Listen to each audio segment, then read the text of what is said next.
신자의 실패 이후 12번째 나갑니다. 우리가 오직 하지만 또 이 오직에는 안 되는 이유와 왜 저기 오직이 안 되는가, 또는 오직의 방법이 잘 안 돼서 결국 오직을 못하는 경우가 많죠. 그래서 오늘 제목을 오직의 방법과 무지라는 제목으로 말씀을 나누겠습니다. 제가 신앙생활 시작한 지 얼마 안 됐을 때, 즉 초신자 때죠. 이때 가끔 그런 생각이 들었어요. 무슨 생각이 들었냐면, 하나님이 왜 날 불렀을까? 날 불러서 뭘 어떻게 하라는 걸까? 그냥 이렇게 스쳐 지나가는 생각을 종종 했던 것 같아요. 하지만 뭐 답 없는 그 생각이죠. 답이 없으니까 내 나름대로 답을 냈던 것이 뭐냐면, 열심히 하자. 그것밖에 없었어요. 뭐든지. 그래서 새벽 기도도 안 빠지고, 또 뭐 그 새벽 기도뿐만 아니라 수요 예배 철야, 또 그때는 1부, 2부 예배가 있었거든요. 주일날 1부, 2부 예배, 뭐 참석 빠지는 일이 거의 없을 만큼 그렇게 열심히 했지만, 늘 뭔가 허전하고 공허했고, 또 내가 정말 신앙생활을 잘 하는가, 정말 하나님 앞에 하는가, 이런 의문을 늘 끊이지 않고 그렇게 신앙생활을 했어요. 그래서 제가 이제 뭐냐면, 왜 이런 말을 안 해줬을까? 창세기 12장 1절에서 3절이요. 아브람 불렀을 때 처음 부르면서 하나님이 하신 말씀, 또 제가 그 얘기 했거든요. 최초의 인간에게 하나님은 무슨 말씀을 주셨는가? 또 하나님이 아브람을 불렀을 때 맨 처음에 무슨 말씀을 하셨는가? 이런 것들 가지고 신앙생활을 제대로 할 수 있도록 이렇게 좀 밟아줬으면 좋겠는데, 전혀 쟤는 지금 보니까 그때 목사님도 마찬가지고, 뭐 전도사, 부교역자, 뭐 장로들 다 헤매고 있었던 그런 모습을 제가 지금은 이제 확인이 되죠. 자, 아브람을 불렀을 때 제일 처음에 한 말은 뭐냐면 버리라예요.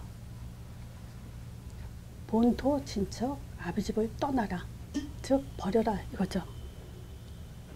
즉 창세기 3장의 속성들을 버리라는 거죠.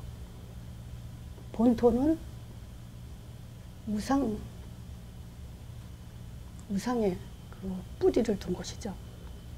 그래서 즉 말하면 가문으로부터 계속 영적 문제를 대물림하면서 오던 것이 본토죠. 친척은 뭘 의미하냐? 동기를 의미하죠. 그 본토 친척 아비집을 떠나라 했을 때는 친척도 데려가지 말라 그랬는데, 아브라함은 자녀가 없기 때문에 후사를 계획해서 형의 아들을 데려갔죠. 이게 이제 하나의 아브라함의 동기죠. 그러니까 결국 나 중심의 그 하나님 앞에서 버리지 못하고 나 중심의 신앙생활을 하고 있었던 거죠. 또 아비집, 이것은 배경. 즉 말하자면 아비집에서부터 어려서부터 자라오면서 직접 영향을 받았던 그런 것들, 이런 것들을 창세기 3장의 속성들, 이런 것들을 지금 다 버리라고 하는 거죠. 여기서 지금 종교 체질이 나오죠. 또 잘못된 생각이 나와요.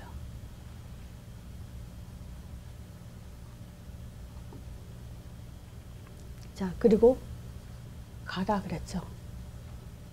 내가 지시할 땅으로 가라. 그 지시할 땅으로 가는 자에게 큰 민족을 이루겠고, 또 내게 복을 주어 내 이름을 창대케 한다. 그뿐만이 아니라 복의 근원이 되게 하겠다. 또 너를 축복하는 자 내가 축복하고, 너를 저주하는 자 내가 저주하겠다. 즉 하나님이 배경이 돼주시겠다 했죠. 즉 버릴 거 버리고 하나님이 시키는 대로 인도받고 답을 얻고 가야 되는 거죠. 이게 지금 하나님이 우리를 부르신 목적이에요. 자, 이 목적대로 신앙생활이 되어져야 되고, 또 우리는 모든 만남 속에서 이렇게 되도록 또 그 사역의 길을 가야 되죠. 자, 그런데 이게 버리고 싶다고 해서 우리가 버리나요? 맞죠? 진짜 그렇잖아요. 우리가 신앙생활 잘하고 싶죠. 힘없고 싶죠. 승리하고 싶죠. 성공하고 싶죠. 신앙 안에서. 그렇지만 이거는 사실 아브라함 입장에서는 이제 그 가나안 땅으로 가는 그 모든 것이 사실은 이걸 버리고 있는 그 걸음걸이죠. 인도받는 그런 것들이.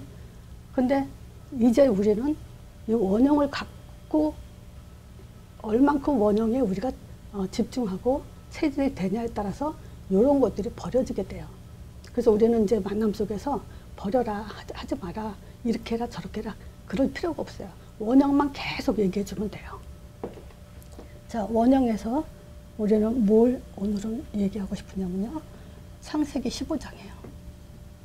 이거는 지금 하나님이 아브라함에게 약속한 내용이 잘 들어있어요. 하나님이 왜 본토 친척 아비집을 떠나서 가나안 땅을 가느냐. 이 약속을 이루시기 위해서 언약 체결, 횃불 언약이죠. 약속을 한 것을 체결하는 그런 내용이죠. 자, 여기서 두 가지 얘기를 해요. 너에게 자손을 주겠다. 그리고 땅을 기업으로 주겠다. 이 두 가지 약속한 거예요. 그럼 우리도 마찬가지예요. 하나님은 우리에게 그리스도를 주시고 땅을 기업으로 얻게, 그렇게 약속을 하신 거예요. 자, 그래서 자손 뭐죠? 그리스도, 창세기 3장 15절.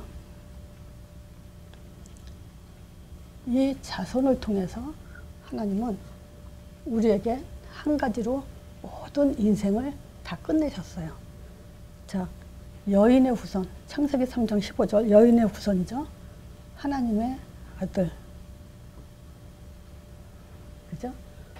창세기 3장 15절에 이 안에 그리스도 3직이 다 있다 그랬잖아요. 여인의 후손은 하나님 아들을 말한다 그랬죠. 그리고 뱀의 머리 상하고 또 십자가, 이 사건이 있다 그랬죠. 내가 너로 여자와 원수가 되게 하고 너희 후손도 여자의 후손과 원수가 되게 하리니 여자의 후손은 내 머리를 상하게 할 것이요. 뱀의 머리를 상하죠. 그 다음에 너는 그의 발꿈치를 상하게 할 것이다.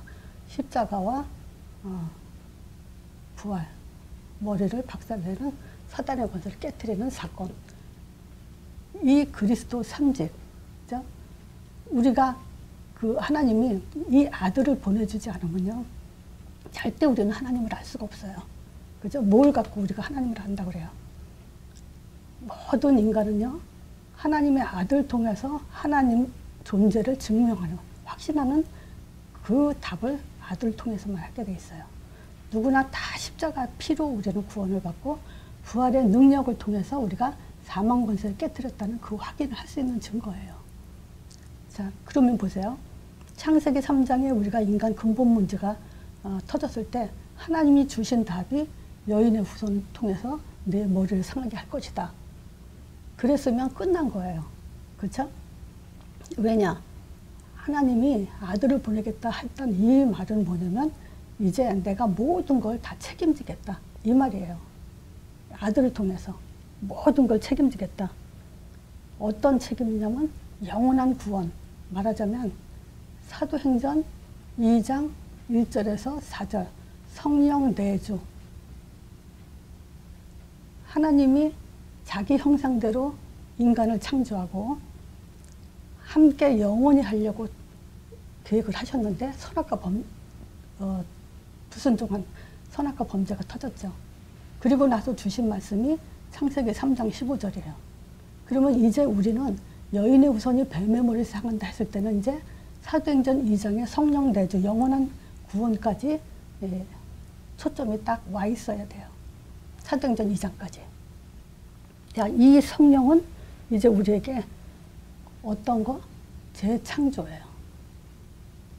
그 역사를 성령을 통해서 완전하게 구원을 끝내신 거예요. 그래서 그 선악과 때는 뭐냐면 먹으면 죽을 수도 있지만 이제는 성령 내주를 통해서 이제는 어떤 방법으로도 우리는 구원이 사단한테 뺏길 수 없는 그런 완전한 구원이 이제 사도행전 2장에 마가다락방의 성령을 통해서 이제 끝냈죠. 그래서 구원 사역이 다 끝났어요. 그래서 우리는 재창조된 그런 엄청난 축복의 사람들이죠. 자, 두 번째가요.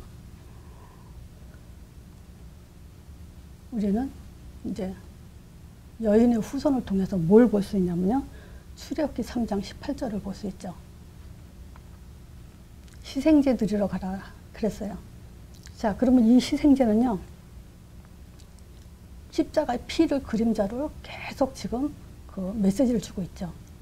그래서 지금 이 언약이 여인의 후손이 뱀의 목을 상한다는 그 언약을 출애굽기를 통해서 뭐냐면 어떻게 구원의 역사가 이 약속이 성취되는가를 10가지 재앙을 통해서 하나님의 능력을 보여주셨죠. 그러니까 우리가 지금 알아야 될 것은 뭐냐면요. 이 복음을 가지고 이 출애굽기 역사의 10가지 재앙은 구원 이렇게 했도록 10가지 재앙이 하나도 이스라엘 자손들에게는 재앙이 임하지 않았죠. 그것을 구원을 보게 한 그 능력을 우리는 그래서 제가 처음 이렇게 초신자들 그 말씀 공부할 때요.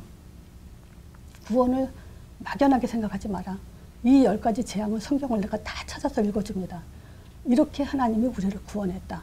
물론 마지막에 장자의 죽음을 통해서 완전히 출애굽을 하지만 그 안에 9가지 재앙에도 하나님이 이스라엘 백성, 구원받은 백성을 통해서 이렇게 역사했다는 구원을 강조한 그 10가지 재앙을 가지고 자꾸 이제 구원에 대한 실제를 보게 하죠. 그래서 우리는 구원을 보면서 믿는 거예요. 그래서 이 10가지 재앙을 하나하나 이스라엘 자손에게는 그 재앙이 임하지 않았다라는 것이 몇 번 써있지만 사실은 다 뭐 10가지 재앙이 하나도 임하지 않았다고 봐야 되죠. 그렇게 완벽한 구원을 출애굽을 통해서 보게 했죠. 이런 자들에게 이제 레위기, 예배, 레위기 1장부터 5장까지가요. 계속 피 얘기예요. 번제, 소제, 화목제, 속제제, 속건제. 물론 소제는 그 곡식으로 드리는 거지만 피랑 같이 드려요. 그래서 이 예배에는 피가 강조되어 있어요. 그 다음에 민수기죠. 이 민수기는 지금 전쟁에서 싸울 수 있는 사람 그 숫자를 센 게 지금 민수기예요. 그래서 영적 군사 또 12지파라는 그 조직 요 두 개를 지금 민수기에서 잘 드러내고 있죠. 한마디로 말하면 제자라는 거죠. 여기서 지금 눈치채셨는지 모르겠지만 여기 사도행전 2장 성령의 충만이죠. 성령 충만, 성령 내주, 그죠? 요거는 뭐죠? 성령의 역사죠. 출애굽, 전도. 이 예배는 뭐죠?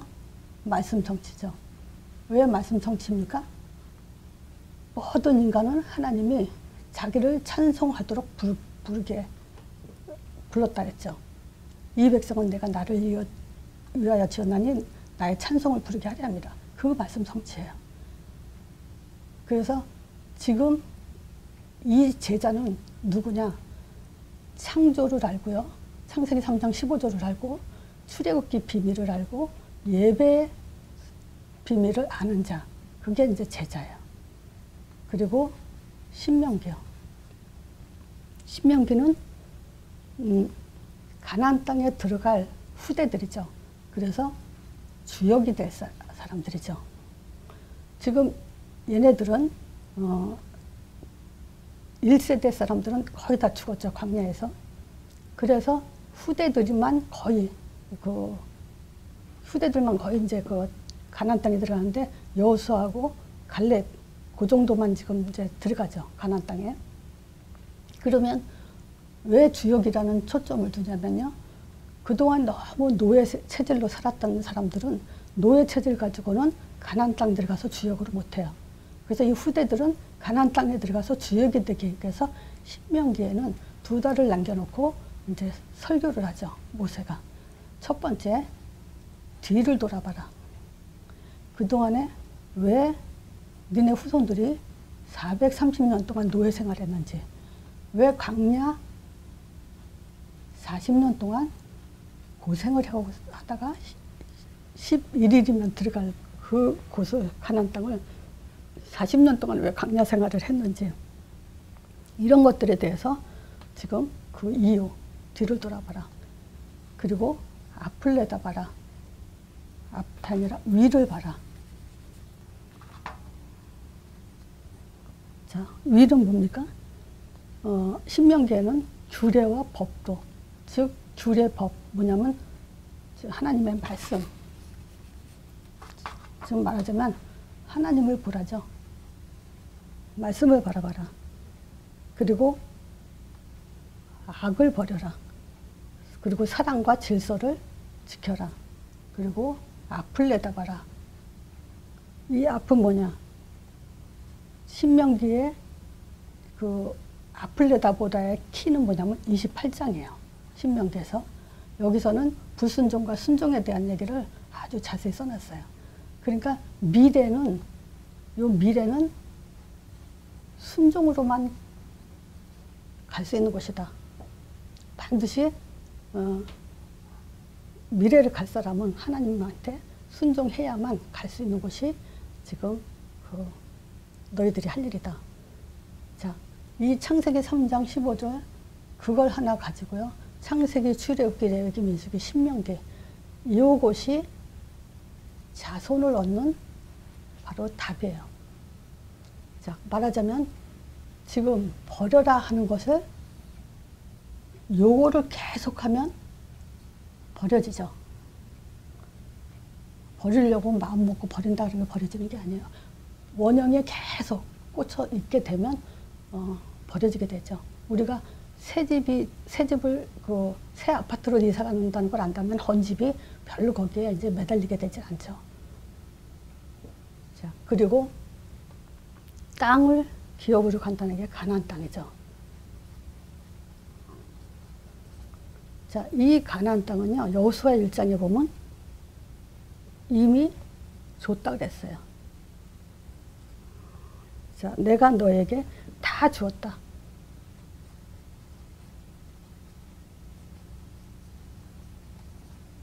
밟는 곳을. 자, 그런데 1장 11절에 보면요, 내용을 아주 정확하게 더 우리가 믿음을 갖도록 그렇게 써놨어요. 뭐냐면 너희 하나님 여호와께서 너에게 얻게 하시는 땅을 얻기 위하여 들어갈 것이다. 주시는 분은 하나님이고 받을 자는 너희다.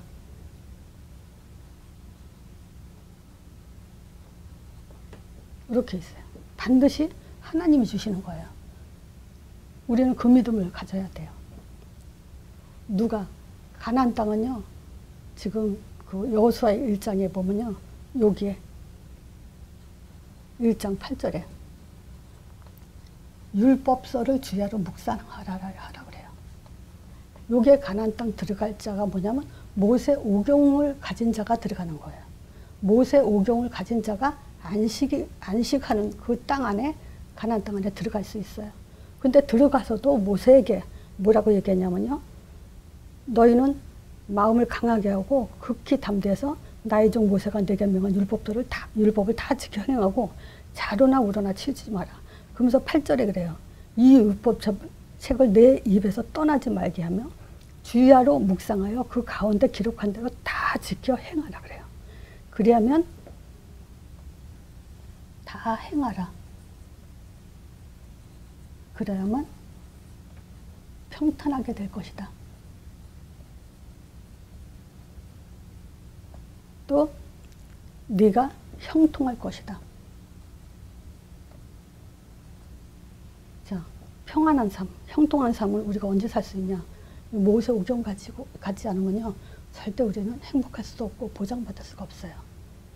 그래서 가나안 땅 들어가서도 반드시 해야 될 게 바로 이 모세오경, 이 원형을 주야로, 제가 오직의 방법 무지에서 신명기 6장 4절 9절 저걸 했는데, 뭐라 그러죠? 저기 신명기에 계속 성경에 뭐라 그러냐면요, 이스라엘아 들으라, 우리 하나님 여호와는 오직 하나님 여호와다. 마음을 다하고 뜻을 다하고 힘을 다해서 네 하나님 여호와를 사랑해라. 그러면서 이 말씀을 네 마음에 새기고 자녀에게 부지런히 가르치고, 집에 앉았을 때든지 길에 갈 때든지 누웠을 때든지 일어날 때든지 이 말씀을 강론하고 미간에 내 손목에 기호를 삼고, 또 내 미간에 표를 삼고 내 집 문설주와 바깥문에 기록할지라 그래요. 얼마나 신명기 6장 4절에서 9절 계속 간절하게 하나님의 소원은 뭐냐면 아들을 잃지 마라. 창세기 3장 15절. 이것만이 우리의 완전한 답이다. 하나님이 답 주셨어요. 답 주시면 끝난 거죠. 그리고 출애굽 피를 봐라. 10가지 재앙 너네들이 당했냐? 하나도 당하지 않았죠. 그리고 예배 드려라. 또 영적 군사 조직으로서 제자의 삶을 살고 주역으로서 서라. 결국 이 얘기예요. 자, 그러면 에덴 동산의 축복. 이 에덴 동산의 축복이 결국 우리에게 이미 주신 거죠. 그죠? 동서남북. 아브라함이 이제 조카 롯과 헤어진 후에 창세기 13장 14절이죠. 동서남북을 바라보라 그래요. 에덴 동산에서부터 동서남북 네 강줄기에 그 하나님의 축복이 흘러가도록 해놨죠. 그게 바로 동서남북, 즉 사도행전 1장 8절이요.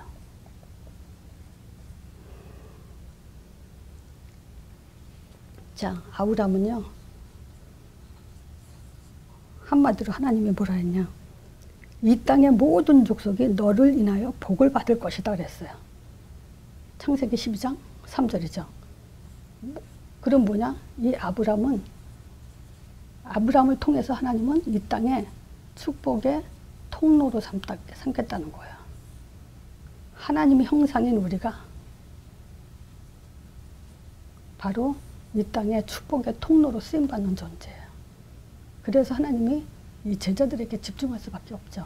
답 있는 자들에게. 자, 안 되는 이유가 뭐냐? 답을 가졌어요. 근데 우리가 제일 초점을 둘 것이 뭐냐면, 저는 이 생각이라고 생각해요. 제가 이제 엊그저께 그 유튜브에서 짧은 내용이지만 인간의 길이라는 그 책에 그 기록된 내용을 누가 잠깐 이렇게 얘기해 놓은 걸 좀 봤어요. 근데 이 생각이 그 사람들은 뭐라고 지금 얼마나 중요하게 강조를 하냐면요. 예를 들어서 얘기를 했어요. 어떤 한 청년이 정말 그 열심히 성실하게 살았는데 아무리 그래도 되는 일이 없었어요. 그러던 어느 날에 자신이 이제 문제 해결하기 위해서 유명한 도사를 찾아갔다는 얘기예요. 그 도사님한테 이런 얘기를 해요. 저는 정말 열심히 살았지만 이룬 것이 없습니다. 라고 말하지만 그 도사는 그 사람한테 세워놓고서는 뭐냐, 2명의 제자를 불러요. 그리고 그 2명의 제자 보고 이 사람을 데리고 가서 산에 올라가서 최대한 나무를 많이 해와라. 이렇게 이제 숙제를 내주죠. 그래서 제자들이 이제 나무하러 갔는데 그 중에서 제자 한 명이 좀 몸이 이제 약했나 봐요. 근데 이제 나무를 하러 갔다가 한 6단을 지고 내려오려고 하다가 너무 무거우니까 2단을 내려놓고 또 내려오다 힘드니까 또 2단을 내려놔요. 그래서 결국은 2단밖에 못 갖고 왔어요. 근데 또 한 제자는 좀 힘이 있는 제자인데 그 사람은 이제 한 4단을 지고 내려오다가 보니까 2단이 있어요. 그걸 또 아까우니까 짊어지고 왔어요. 그러다 보니까 또 2단이 있네? 그래서 그것도 또 짊어지고 왔어요. 그러다가 이제 보니까 8단을 이제 가지고 온 거예요. 근데 또 마지막에 제일 약한 제자 하나가 그 맨 처음에는 이제 그 두 단 버린 사람은 제자가 아니죠. 그 청년, 그 아무리 성실히 살아도 정말 되는 일이 없는 그 청년, 처음 얘기가 그 청년 얘기고, 그 나중에 그 두 사람은 이제 제자 얘기인데, 마지막 제자는 굉장히 약했나 봐요. 근데 걔는 이제 한참 기다려도 안 오다가 좀 보니까 그냥 나타나서 뭐라 그러냐면, 뗏목을 만들어서 거기다 나무를 싣고 내려오는 거예요, 이 제자가. 그러면서 하는 말이, 자기는 한 단을 지기도 힘든 사람이다, 체력이. 그러다 보니까 물가가 이렇게 보여서 그 개울을 보다 그 생각이 났다. 그래서 뗏목을 가지고 거기 뗏목에 12단을 채워가지고 내려왔어요. 그때 도사가 이런 말을 해요. 각자 취한 방법의 차이를 알겠냐 그래요. 말하자면 똑같은 문제에 각자 취한 방법에 차이가 있다는 거죠. 문제는 같은데.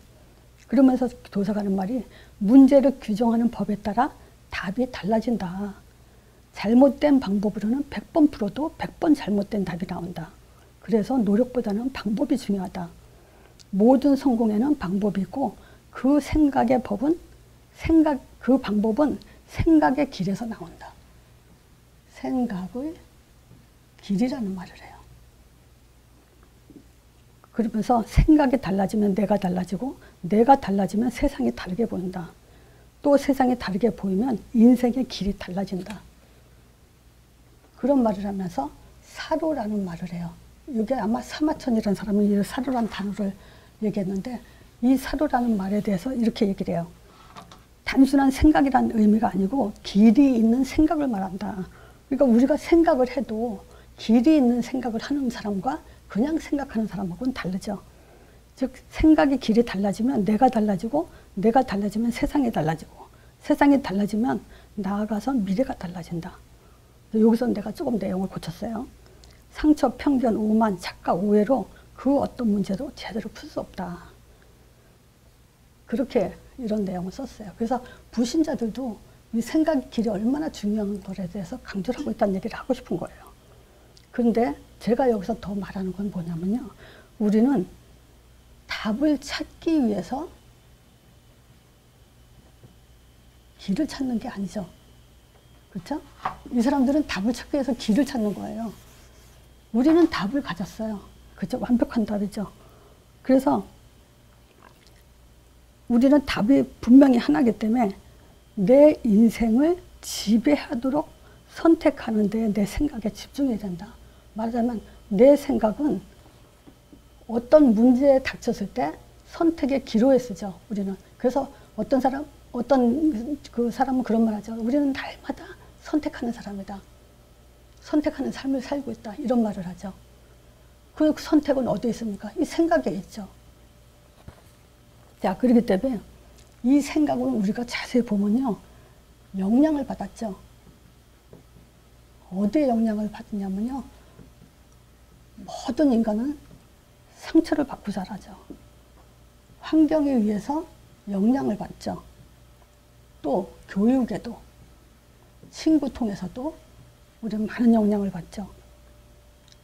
근데 우리의 생각은 문제를 어떻게 대처하냐, 어떻게 대처하냐에 따라서 선택이 달라진단 말이죠. 그래서 제가 이런 말 했을 거예요. 똑같은 문제 갖고도 내가 돈이 없어요. 근데 어떤 사람은 도둑질하고, 어떤 사람은 돈 벌러 가고, 어떤 사람은 방구석으로 처박혀서 우울증에 걸리고, 같은 문제인데도. 그거는 왜 그러냐? 내가 어떻게 선택하냐, 그 문제를 어떻게 대처하냐에 따라서 결론이 달라진다는 거죠. 그래서 제가 자녀 교육을, 우리 아이들을 키우면서 참 어려서 이런 교육을 못 해준 것이 참 아쉽다는 생각이 들어요. 그래서 우리는 교회 어린아이들, 교사가 돼서 아이들한테 바로 이 부분에, 생각의 길에 대한 이 부분을 교육하는 게 저는 시급하다고 생각이 들어요. 그래서 이 생각, 저는 이 생각을 하나님이 창조할 때 이 생각하는 존재로 지었다는 것에 대해서 굉장히 감사해요. 그래서 생각은 결국 우리가 복음의 결론 나기 위한 그 생각이, 하나님은 그 자기만 바라보라는 그 생각을 위한 기능을 줬지만, 그거 외에도 우리는 많은 것을 오직 복음 안에서 누릴 것이 굉장히 많아요. 그래서 이 생각은 정말 중요하다. 안 되는 이유는 이 생각에 다 있다. 저는 그렇게 생각이 들어요. 그래서 어떤 사람은 빨강색의 시험 들고 어떤 사람은 파랑색의 시험 들고 어떤 사람은 다 시험 드는 그 사달의 통로가 다 있어요. 그렇지만 결국 문제를 어떻게 대처하고 어떻게 선택하냐에 따라서 우리는 결과가 달라진다는 걸 반드시 알아야 됩니다. 그래서 저는 지금 우리 손녀한테 조금만 더 크면 계속 이 생각에 대해서 교육하려고 지금 계속 생각하고 있어요. 참 중요하죠. 또 이 생각에서 또 무서운 거 뭐냐면요. 교만이에요. 우리가 개인화 시킬 수 없다면 답 안 갖고 있는 거예요. 교만하지 마세요. 다 내려놓고 개인화 시킬 수 있는 길로 찾아 들어가세요. 그래야 우리 미래가 달라져요. 하나님의 응답이 달라져요. 그건 반드시 그래서 복음은 배신하지 않아요. 진짜 복음은. 자, 그래서 우리 삶은 실패하는 삶의 현장을 좀 성경에서 확인해 보면요. 창세기 3장 9절이요. 그렇잖아요. 선악과 먹지 말라. 그거 먹고 나서요. 그 벗은 걸 알고 부끄러워서 숨었잖아요. 하나님이 아담아 네가 어딨냐 했을 때. 그랬더니 아담이 뭐라 했어요? 부르신 이유를 모르고 벗어서 부끄러워서 숨었다 그래요. 그러니까 하나님이 내가 언제 너 벗은 거 가지고 뭐라 그러냐. 진짜 아담은 어떤 심각한 영적 문제냐. 말귀를 못 알아듣는. 그래서 예수님이 소경 보고도 그랬잖아요. 눈을 떠놓고요. 그 바리새인들한테 본다고 하는 자는 못 보게 하고 못 보는 자를 보게 하겠다 그러죠. 이 땅에 왜 소경이 있을까요? 너희들이 못 보는 걸 지금 지적하기 위해서. 왜 안진뱅이가 있을까? 너희들이 못 가고 있기 때문에. 저는 그래요. 이 세상에 있는 그 질병을 가진 사람들의 모습은 영적으로 보면은 다 신자들에 대한 모델이라고 봐요. 잘못된 신자들의 모델.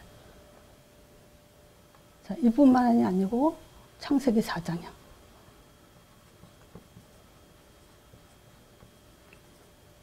가인은 그 곡식을 드렸죠. 가인.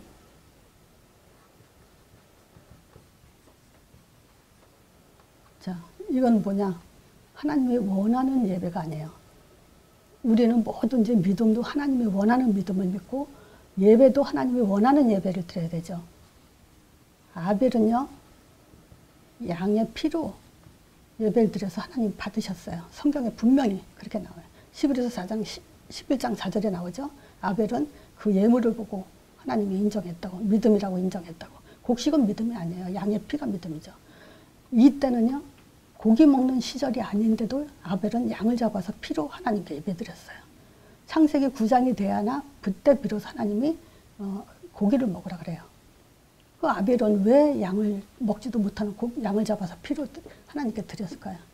알고 있었다는 얘기죠. 가인은 놓쳤다는 얘기죠. 지금 이런 실패 현장에 있죠. 가정이요. 창세기 6장이죠. 가정. 자녀에게 언약 전달이 안 되면요.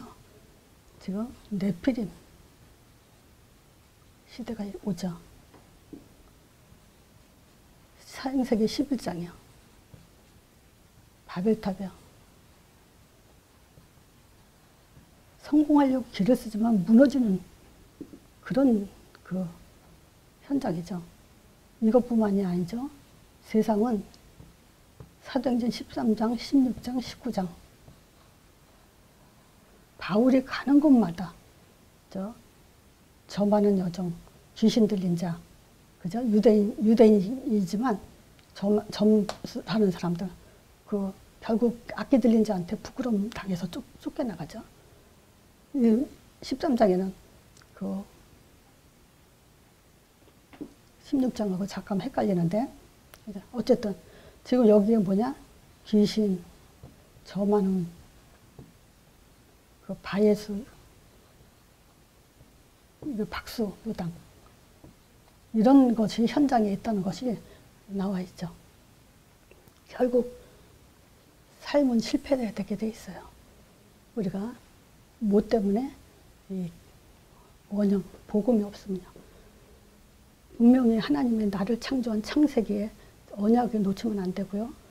출애굽하는 10가지의 능력을 통해서 우리가 구원받았다는 피에 대한 비밀을 놓치면 안 되고요. 정말 예배가 진짜 예배가 뭔지, 그리고 우리가 이 땅에 사는 동안에 어떤 응답을 받아야 되는지, 그리고 어떻게 이 땅을 살면서 주역으로 살아야 되는지에 대해서 이 답은 이미 주셨어요. 실패하지 말라고. 줬는데도 실패하면 그건 우리 책임입니다. 그래서 오직의 방법은 한 가지밖에 없습니다. 개인화. 메시지요. 듣기만 한다고 해서 확립되지 않아요. 정리해야 됩니다. 메시지 그냥 듣고만 지나가면 결국 종교 생활이 돼요. 자, 그래서 메시지 정리하는데 우리가 우선순위를 두고 여기에 정말 집중해야 돼요. 이제 마지막 시대입니다. 이 메시지 정리는 우리 인생의 답이에요. 답이 돼요. 그리고 진짜 기도는 내 생각이 바뀌어야 돼요. 이 생각이 바뀌는 것이 기도예요. 그러니까 저는 이 양육하면서 그런 말을 해요. 메시지 양육하면서 굳이 눈 감고 시간 정해놓고 기도하는 것보다는 메시지 정리하라 그래요. 왜냐하면 기도라는 것은 사실 내 생각이 하나님 생각으로 바뀌는 거잖아요. 근데 기도는 잠깐은 바뀔 수 있어요. 근데 생각의 근본을 바뀌기 위해는 메시지 정리를 해야 바뀌어요.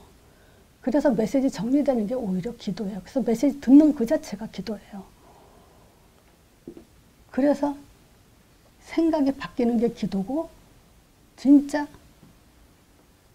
그 확신이 드는 거, 즉 힘을 갖는 것이 이것이 응답이에요. 이게 메시지 정리 속에서 나와요. 답이 나고 생각이 바뀌고 확신, 힘이 생기는 거. 이게 진짜 응답이에요. 그래서 문제 올 때마다 문제 해결해주면요, 문제 올 때마다 그 문제 붙들고 기도해야 돼요. 근데 진짜 확신과 힘이 있으면요, 문제 아무리 와도 상관이 없어지죠. 그리고 시급한 것이 뭐냐면 단어 개념이에요. 요거 메시지 정리하다 보면 단어 개념이 돼요. 그럼 요걸 잘해놓은 것이 제가 10분 메시지예요. 물론 이렇게 매주 올리는 메시지 다 듣다 보면요, 어차피 단어 개념은 정리가 돼요. 10분 메시지 더 좀 확실하게 할 수 있어요. 자, 그래서 개인화가 되는 만큼 반드시 만나면 되게 돼 있습니다. 저는 그런 소리 많이 들어요. 메시지 계속 들으니까 나도 할 말이 생긴다. 그렇게 아니면 듣는 사람들이 그렇게 안 되면요, 나는 지금 잘못된 메시지 하는 거예요. 계속 듣는데 할 말이 생겨야 돼요. 그게 진짜 메시지예요. 그래서 만나면은 말씀 사역을 해야 되는데, 그 오직의 방법의 무지가 제목은 그렇게 했지만 진짜 사람들이 잘 몰라서 이제 아는데도 모른다고 저는 봐요. 알긴 알아요. 근데 몰라요. 왜 그러냐면요, 이 자녀들을 일주일에 한 번씩 꼭 말씀 공부 시켜야 돼요. 근데 내 자녀는 내가 하기 힘들잖아요. 그러면 사역자를 바꿔서 하세요. 서로.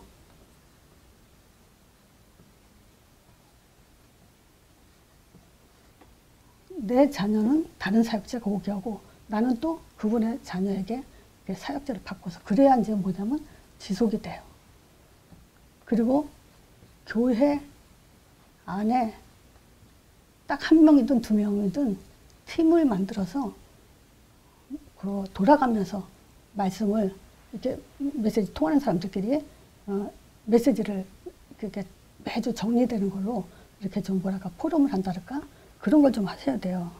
짝을 찾아서, 팀을 찾아서 이걸 일부러라도 해야 돼요. 그래야 지속돼요. 그리고 친구라도 찾아서, 그렇죠. 예를 들어서 보고 불신자라 할지라도 이렇게 저는 한 적이 있어요. 내가 이 말씀을 지금 누구한테 전달하려고 하는데 내가 좀 연습하는 게 필요한데 네가 좀 들어줘라. 나 연습하게. 그렇게 해서 연습하는 것처럼 메시지를 하죠. 그러면 뭐 그러다 보면 친구가 복음을 받을 수도 있고요. 부부끼리도 마찬가지예요. 연습하는 식으로 그렇게 하면, 또 남편들은 여자가 메시지하면 또 그 자존심 상해서 안 들으려고 하는 남자들도 있더라고요. 근데 나는 현장에서 내가 이거 사역하려는데 연습하려고 그런다. 그래서 양해를 구하면서 연습을 하면 이게 지금 최고의 방법이에요. 그래서 그 10분 메시지를 정리해가면서 간단하게 이렇게 지금 지속할 수 있는 방법을 찾으세요. 그래야 내가 살고 또 다른 사람도 살립니다. 이 단어 개념은 뭐냐면요. 제가 그 믿음이라는 것도 1단계, 2단계, 3단계, 4단계로 이렇게 설명을 해놓은 게 있어요.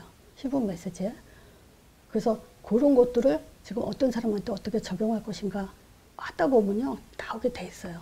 이 사람한테는 1단계, 이 사람한테는 2단계, 이 사람한테는 3단계. 그렇게 해서 이제 그 사역을 하다 보면, 개인을 하다 보면 사역은 당연히 일어나게 돼 있죠. 자, 그래서 뭐 이 모세 오경 같은 경우는 정말 가나안 땅에 들어간 여호수아에게 진짜 이거를 주야로 묵상하라고, 율법서를 아주 간절하게 하나님이 말씀하시죠. 그리고 이 주야로 묵상을 다 지켜 행하라 그래요. 그러니까 우리는 주야로 일주일에 한 번 이거 하는 것도 또 듣네 그러면요, 그건 영이 병든 거예요. 자, 그래서 계속 우리는 눈 딱 감고 오직에 전무하는 그런 삶이 되길 바랍니다.